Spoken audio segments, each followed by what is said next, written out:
Untuk tahun 2025, karena kita sudah memiliki anggaran 71 triliun, maka kita membutuhkan tambahan 25 triliun per bulan jika ingin dilakukan percepatan menyangkut 82,9 juta.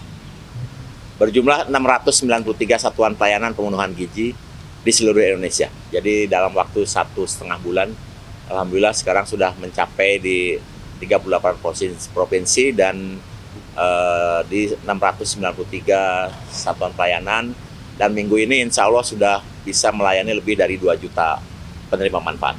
Itu yang bisa saya sampaikan. Terima kasih. Terkait bulan Ramadan yang kita lagi akan masuk dan pembagian makan gizi di sekolah-sekolah bagaimana? Ya, untuk Ramadan tetap dilaksanakan. Jadi kalau sekolah masuk, maka program makan bergizi tetap dilaksanakan, tetapi mekanismenya berbeda seperti hari biasa, di mana kita akan berikan makan bergizi itu untuk dibawa pulang. Ya, jadi untuk yang puasa bisa dimakan saat buka, untuk yang tidak puasa bisa dimakan sembunyi di sekolah atau di rumah. Ya, jadi bentuk makanannya bentuk makanan yang tahan lama, seperti contohnya susu, telur rebus, kurma, kemudian kue kering fortifikasi, buah, dan lain-lain. Ya, mungkin juga sesekali ada bubur kacang hijau atau kolak. Yang jelas sumber komposisi gizinya tetap, di mana di situ ada protein, ada karbohidrat, dan ada serat. Ya, jadi tahun lalu kita melaksanakan menggunakan paper bag. Tapi tahun ini alhamdulillah sudah berhasil diuji coba. Jadi ada uji coba di Sukabumi, di mana anak-anak diberi makanan yang dibawa dengan kantong ke rumah. Kemudian besoknya kantongnya harus dibawa kembali, ditukar dengan kantongnya isi, sehingga tidak menimbulkan sampah, dan melatih juga anak-anak supaya disiplin bahwa kantong itu bisa ditukar setiap hari. Itu bentuk pelaksanaan untuk Ramadan. Jadi kita akan tetap melaksanakan. 5 hari pertama kan libur ya. Begitu masuk kita langsung memberikan pelayanan makan bergizi sampai kemudian hari menjelang Idul Fitri. Ya. Ya, sama. Yang non-muslim juga sama. Memang ada usulan kalau yang di daerah non-muslim tetap masak seperti biasa, tapi kan tetap ada yang puasa ya. Jadi kita akan samakan. Nanti kita akan evaluasi setelah berjalan 1 minggu gitu, apakah di daerah yang non-muslim sama seperti yang pada umumnya atau diberikan treatment khusus. Kadang-kadang orang tua ini sering menyuguhkan makanan yang manis, juga ada juga yang punya ke anak-anaknya Ya. untuk buka puasa, dan dibawa nggak perlu supaya si anak juga tetap terjaga selama bulan Ramadan. Ya, jadi ini kan program makan bergizi tidak hanya bagaimana memenuhi komposisi gizi, kandungan kalori, dan lain-lain, tapi juga edukasi ya, bahwa kita memberikan makanan yang segar setiap hari, mengurangi kandungan gula yang terlalu berlebihan, dan menyajikan makanan-makanan yang sehat, seperti itu. Dan mudah-mudahan nanti dengan bentuk makanan yang diberikan oleh Badan Gizi bisa dicontoh di rumah masing-masing. Terkait pasien tambahan anggaran kan efisiensi Indonesia bukan Ya. tambahkan 100 triliun yang bisa segera disalurkan ke Badan Gizi atau gimana?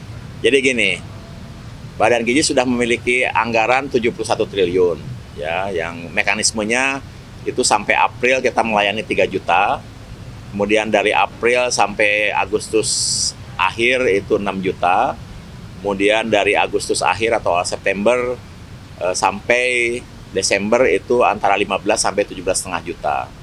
Nah, kemudian karena banyaknya laporan anak-anak yang ingin segera mendapatkan manfaat makan bergizi, maka Bapak Presiden meminta kepada Badan Gizi untuk melakukan percepatan terkait dengan distribusi makan bergizi. Nah, berapa tambahan biaya yang diperlukan jika makan bergizi dipercepat, mencakup 82,9 juta. Untuk tahun 2025, karena kita sudah memiliki anggaran 71 triliun, maka kita membutuhkan tambahan 25 triliun per bulan jika ingin dilakukan percepatan menyangkut 82,9 juta. Jadi kalau percepatan itu kita lakukan mulai September, maka kita akan butuh 100 triliun. Kalau nanti ternyata bisa dilakukan mulai Oktober, maka tambahannya 75 triliun. Tapi kalau bisa dilakukannya November, ya 50 triliun. Gitu, pokoknya hitungannya 25 triliun per bulan untuk menjangkau 82,9 juta penerima manfaat pada tahun 2025 karena kita sudah memiliki anggaran 71 triliun. Nanti kalau tahun depan kita butuhnya 28 triliun per bulan. Ya, seperti itu.